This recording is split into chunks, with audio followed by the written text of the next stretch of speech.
Let's go to the DK Sportsbook. So the Warriors have been incredibly difficult to top in San Francisco, right, in these playoffs. While the Celtics already beat them once at the Chase Center, how much do you like Boston's chances at repeating the effort? They are currently 3.5-point dogs.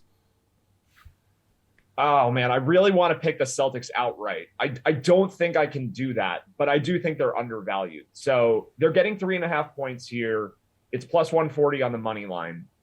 I think they probably should only be a 1.5 point underdog and maybe plus 110, plus 115 on the money line. So these numbers are inflated. I think a lot of it has to do with game 2. And then, of course, some of it has to do with the way that game 4 went. And then also just like the Celtics are undervalued in comparison to the Warriors. I still believe that despite the way the series has gone. I still think the Celtics are the better team. So I don't know that I would say the Celtics are going to win this game. I probably wouldn't say that. But I do think the numbers are not giving them enough credit. So I think there's value there either on the spread or the money line.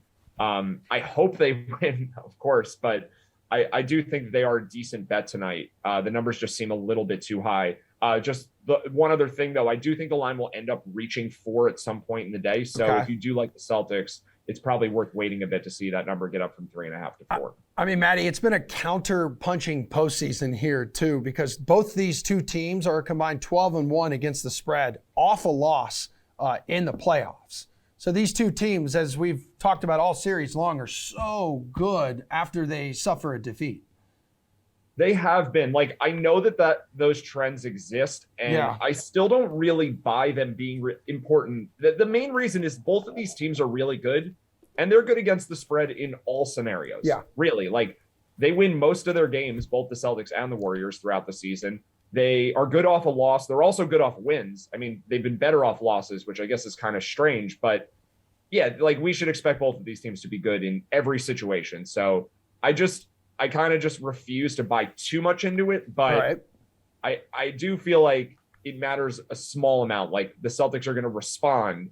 It's just I'm not putting that much weight into it, if that makes sense. Yeah, another cross-country trip, too, for a 4th road game in the past 6 outings. Like, that could also amplify maybe a little bit of fatigue there for Boston.